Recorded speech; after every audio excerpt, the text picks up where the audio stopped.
Ambareesh foundation ವತಿಯಿಂದನೇ ನಡೆದಿರೋದು. So ನಾವಿರಲೇಬೇಕಲ್ವಾ ಸನ್ಮಾನಕ್ಕೆ. ಇಲ್ಲ, ಅಂಬರೀಷ್ ಅವರ ಒಂದು ಜನ್ಮ ಜಯಂತಿ ಏನಿದೆ ಅದು ಅರ್ಥಪೂರ್ಣವಾಗಿ ಆಚರಣೆ ಮಾಡಬೇಕು ಅನ್ನೋದು ಒಂದೇ ಉದ್ದೇಶ. ಬೇರೆ ಬೇರೆ ರೀತಿಯಲ್ಲಿ ಇದನ್ನು ಆಚರಣೆ ಮಾಡೋದು ಅದು ಒಂದು ಕಡೆ ಇರಲಿ. ಅಭಿಮಾನಿಗಳು ಕೇಕ್ ಕಟ್ ಮಾಡ್ತಾರೆ, ಪಟಾಕಿ ಹೊಡಿತಾರೆ, ಅಥವಾ ಹಾರಗಳು ತರ್ತಾರೆ, ಅದೆಲ್ಲ ಇದ್ದೇ ಇದೆ. ಇವತ್ತು ಬೆಳಗ್ಗೆ ಬೆಂಗಳೂರಲ್ಲಿ ಅವರ ಸಮಾಧಿ ಹತ್ರಕ್ಕೆ ಹೋಗಿ ಪೂಜೆಯನ್ನು ಸಲ್ಲಿಸಿ ಇಲ್ಲಿಗೆ ಬಂದಿರೋದು ಅಭಿಮಾನಿಗಳ ಖುಷಿಗೆ. ಇದು ನಮ್ಮ ಒಂದು ಮನಸ್ಸಮಾಧಾನಕ್ಕೆ. ಇದು ಅಂಬರೀಷ್ ಅವರ ಜೀವನದಲ್ಲಿ ಆ ಅವಧಿಯಲ್ಲಿ ಅವರು ಮಾಡಿದಂಥ ಒಂದು ಒಳ್ಳೆ ಕೆಲಸ ಕಾರ್ಯಗಳೇನಿವೆ ಅವನ್ನು ನಾವು ನಮ್ಮ ಕೈಲಾದಷ್ಟು ಒಂದು ಕಂಟಿನ್ಯೂ ಮಾಡಿ ಮುಂದುವರಿಸ್ಕೊಂಡು ಹೋಗಬೇಕು ಅನ್ನೋ ಒಂದು ಉದ್ದೇಶ. ಮಂಡ್ಯನ ಹೊರತುಪಡಿಸಿ ಬೇರೆ ಕಡೆ ಸೆಲೆಬ್ರೇಷನ್ ಮಾಡುವಂಥದ್ದು ಬೇರೆ ಮೇಡಮ್. ಮಂಡ್ಯದಲ್ಲಿ ಒಂದು ಅವಿನಾಭಾವ ಸಂಬಂಧ. ಹೌದು, ಅದು ನಿಜ. ಅದು ಯಾಕೆಂದರೆ ಅಂಬರೀಷ್ ಅವ್ರಿಗೆ ವಿಶೇಷವಾದ ಪ್ರೀತಿ ಮಂಡ್ಯ ಅಂದರೆ. ಅವರು ಬರೀ ಕರ್ನಾಟಕದಲ್ಲ, ದೇಶದಲ್ಲಿ ಎಲ್ಲೇ ಹೋದ್ರೂ ಮಂಡ್ಯದವ್ರನ್ನ ನೋಡಿದ್ರೆ ಅವರೇ ಕರೆದು ಮಾತಾಡಿಸುವಂಥ ಒಂದು ಅಭ್ಯಾಸ ಇತ್ತು ಅವ್ರಿಗೆ. ಇನ್ನು ವಿದೇಶಗಳಿಗೆ ಹೋದ್ರೂ ಅಲ್ಲಿ ಮಂಡ್ಯದವರು ಯಾರಾದರೂ ಸಿಕ್ಬಿಟ್ರೆ ಎಲ್ಲ ಫ್ರೆಂಡ್ಸ್ನ ಕರೆದು ಅವ್ರಿಗೆ ಪರಿಚಯ ಮಾಡೋರು. ನೋಡ್ರು ನಮ್ಮ ಮಂಡ್ಯದವರು ಎಷ್ಟು ಚೆನ್ನಾಗಿ ಅವರು ಇಲ್ಲಿ ಬಂದು ಜೀವನ ಮಾಡ್ತಿದ್ದಾರೆ, ಎಷ್ಟು ಅಚೀವ್ ಮಾಡಿದ್ದಾರೆ ಅನ್ನೋ ಅಷ್ಟು ಹೆಮ್ಮೆಯಿಂದ ಹೇಳ್ಕೊಡೋರು. ಸೊ ಮಂಡ್ಯ ಅಂದರೆ ಯಾವತ್ತೂ ಅವ್ರಿಗೆ ಒಂದು ಪ್ರಾಣ ಇದ್ದ ಹಾಗೆ. ಸೊ ಅದಕ್ಕೇ ನಾವು ಈ ಒಂದು ಫೌಂಡೇಶನ್ ಮಾಡಿರೋ ಕಾರ್ಯಕ್ರಮಗಳು ಅಥವಾ ಏನಾದರೂ ಅಚೀವರ್ಸ್ಗೆ ನಾವು ಕೊಡುವಂಥ ಒಂದು ಸನ್ಮಾನ ಏನಿದೆ ಅದನ್ನು ಸದ್ಯಕ್ಕೆ ಮಂಡ್ಯದಲ್ಲೇ ಮಾಡಬೇಕು ಅನ್ನೋ ಒಂದು ಉದ್ದೇಶ. ಮುಂದಕ್ಕೆ ನಮಗೆ ಒಂದು ಫೌಂಡೇಶನ್ಗೆ ನಮಗೆ ಡೋನರ್ಸು ಯಾವ ರೀತಿ ಸ್ಪಂದಿಸ್ತಾರೆ ಅನ್ನೋದ್ರ ಮೇಲೆ ಇನ್ನು ಇಡೀ ರಾಜ್ಯದಲ್ಲಿ ಈ ಒಂದು ಆ್ಯಕ್ಟಿವಿಟೀಸ್ನ ನಾವು ನಡಿ ಈಗ ಶುರು ಮಾಡೋಣ. ಕೇಸರಿಯಿಂದ ಮನೋಲ್ಲಾಸ ಮನಸ್ಸು ಮತ್ತೇರಿ ಕುಣಿದಾಡಿದೆ ನೋಡು, ಮನಸ್ಸು ಮತ್ತೇರಿ ಕುಣಿದಾಡಿದೆ ನೋಡು.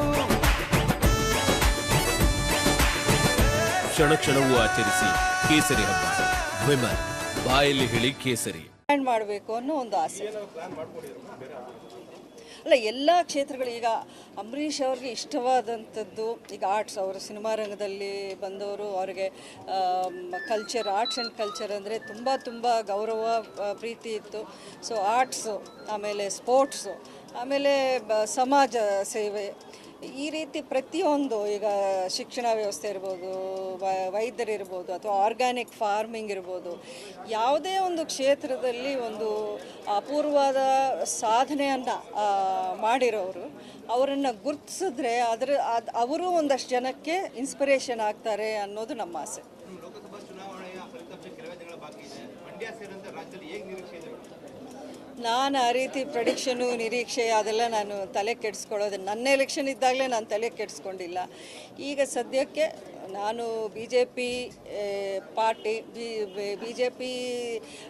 ಪಾರ್ಟಿ ಮೆಂಬರ್ ಆಗಿ ಖಂಡಿತ ಬಿ ಜೆ ಪಿಗೆ ಒಳ್ಳೆ ಒಂದು ಸ್ಥಾನಗಳ ಸಂಖ್ಯೆ ಸಿಗುತ್ತೆ ಅನ್ನೋದು ನನ್ನ. ಅಲ್ಲ, ಅವ್ರ ಪಕ್ಷದ ವತಿಯಿಂದ ಅವ್ರು ಹೇಳ್ತಾರೆ. ನಾನು ನಂಬಿದ್ದೀನಿ ಬಿ ಜೆ ಪಿಗೆ ಖಂಡಿತ ಮೋರ್ ದೆನ್ 22 ಸೀಟ್ಸ್ ಬರುತ್ತೆ ಅಂತ ನಾನು. ಬಿ ಜೆ ಪಿ ಅಂದರೆ ಎನ್ ಡಿ ಎ ಸೇರಿಸಿ. ಹೌದು, ರಾಜ್ಯದಲ್ಲಿ. ಇಲ್ಲ, ನನಗೇನು ಆ ರೀತಿ ಯಾರೂ ಅಪ್ರೋಚು ಮಾಡಿಲ್ಲ. ನನಗೆ ಆ್ಯಕ್ಚುಲಿ ಅದ್ರ ಬಗ್ಗೆ ನಾನು ಅಷ್ಟು ಗಮನನೂ ಹರಿಸಿಲ್ಲ. ಅಲ್ಲ, ಎಲ್ಲ ಬೇರೆ ಕ್ಷೇತ್ರಗಳಲ್ಲೂ ನಡೀತಾ ಇದೆ, ಬಟ್ ನನ್ನನ್ನು ಯಾರೂ ಆ ರೀತಿ ಅಪ್ರೋಚ್ ಮಾಡಿಲ್ಲ.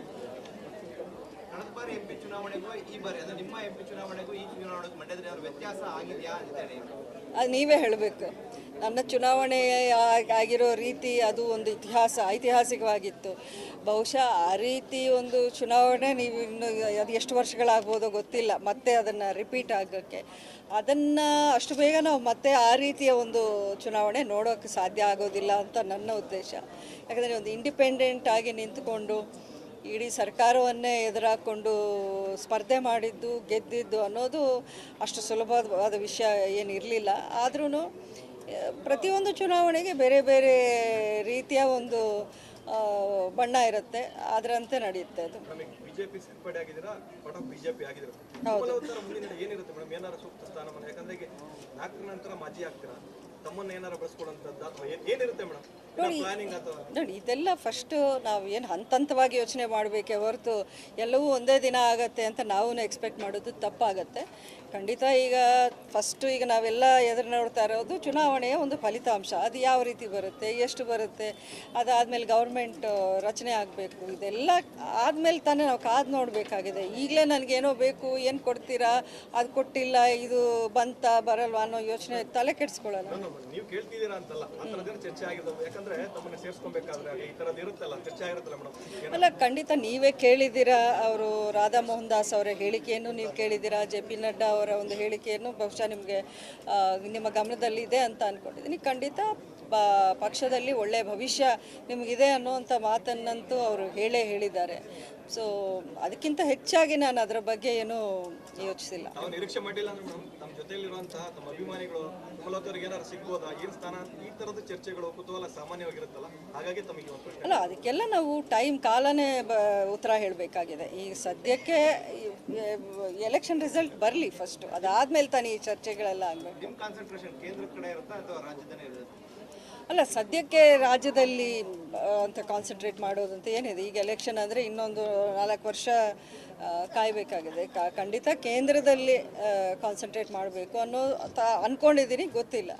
ತಮ್ಮ ಅಂದರೆ ಬಿಜೆಪಿ ನಾಯಕರುಗಳು ಕೆಲವೊಂದು ಕಡೆ ಒಂದು ಸ್ಟೇಟ್ಮೆಂಟ್ ಕೊಡೋಣ, ಆಫ್ಟರ್ ರಿಸಲ್ಟ್ ನಂತರದಲ್ಲಿ ಸರ್ಕಾರ ಬದಲಾವಣೆ ಸಾಧ್ಯತೆಗಳ ಬಗ್ಗೆ ಚರ್ಚೆ ಮಾಡ್ತಾ ಇದ್ದಾರೆ ಬಿಜೆಪಿ ನಾಯಕರು. ಇದ್ರ ಬಗ್ಗೆ ತಮ್ಮ ರಿಯಾಕ್ಷನ್? ನೋಡಿ, ನಾನು ಅಷ್ಟು ಡೀಪಾಗಿ ಇವನ್ನೆಲ್ಲ ನಾನು ಯೋಚನೆ, ಯಾಕೆಂದರೆ ಪ್ರತಿಯೊಂದು ದಿನ ಒಂದೊಂದು ಪಾರ್ಟಿ ಮೆಂಬರು ಒಬ್ಬೊಬ್ಬರು ಏನೇನೋ ಸ್ಟೇಟ್ಮೆಂಟ್ಸ್ ಕೊಟ್ಕೊಂಡು ಬರ್ತಾನೆ ಇರ್ತಾರೆ. ಅದು ಅವರ ಕೆಲಸ, ಅದೇ ಸ್ಪೋಕ್ಸ್ ಪರ್ಸನ್ ಆಗಿ ಅಥವಾ ಪಾರ್ಟಿ ವತಿಯಿಂದ ಅವ್ರು ಮಾಡ್ತಾನೆ ಇರ್ತಾನೆ. ಅದನ್ನು ನಾನು ಅಷ್ಟು ಸೀರಿಯಸ್ ಆಗಿ ತಗೊಳ್ಳಲ್ಲ. ನೋಡೋಣ ಮುಂದಕ್ಕೆ ಏನಾಗುತ್ತೆ ಅಂತ. ಸಂಸತ್ನಲ್ಲಿ ಸಾಕಷ್ಟು ಎಂಪಿಗಳು ಅಭಿವೃದ್ಧಿ ಕೆಲಸಗಳ ವಿಚಾರವಾಗಿ ಹೆಸರುವಾಸಿ ಮಾಡಿದ್ದಾರೆ. ಇದೇ ಪರಿಸ್ಥಿತಿಯಲ್ಲಿ ಪೆಂಡ್ರೈವ್ ವಿಚಾರ ಚಾಲ್ತಿಯಲ್ಲಿದೆ, ಅದ್ರ ಬಗ್ಗೆ ತುಂಬ ಅನ್ಫಾರ್ಚುನೇಟ್ ವಿಷಯ. ಯಾಕೆಂದರೆ ನಾವು ಮಾಡಿರೋ ಒಳ್ಳೆಯ ಕೆಲಸಗಳಕ್ಕಿಂತ ಇಂಥ ಒಂದು ಪ್ರಕರಣ ಇದ್ದಾಗ ಅದಕ್ಕೆ ಇಷ್ಟು ಪಬ್ಲಿಸಿಟಿ ಸಿಗ್ತಾ ಇದೆ ಅಂದರೆ ಅದು ನಿಜಕ್ಕೂ ನನಗೆ ಅರ್ಥ ಆಗ್ತಿರೋ ವಿಷಯ. ಆದರೂ ಇವತ್ತು ಅಂಬರೀಷ್ ಅವರ ಹುಟ್ಟುಹಬ್ಬದ ದಿನ ನಾನು ನೆಗೆಟಿವ್ ಆಗಿ ಇನ್ನೇನು ನೆಗೆಟಿವ್ ವಿಷಯಗಳ ಬಗ್ಗೆ ಕಮೆಂಟ್ ಮಾಡೋಕ್ಕೆ ನಾನು ಹೋಗಬಾರ್ದು ಅಂತ ಅಂದ್ಕೊಂಡಿದ್ದೀನಿ.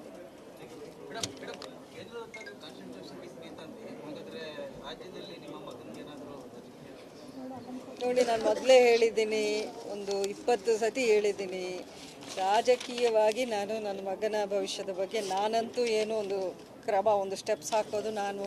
ದೇಶದ ಅತಿ ದೊಡ್ಡ ನೆಟ್ವರ್ಕ್ ನಿಂದ ಮೆಗಾ ಕವರೇಜ್. ದೇಶದ ಮತದಾರನ ಆದೇಶ NDAಗ ಇಂಡಿ ಒಕ್ಕೂಟಕ್ಕ. ಲೋಕ ಅಖಾಡದಲ್ಲಿ ಗೆಲ್ಲೋದ್ಯಾರು, ಸೋಲೋದ್ಯಾರು.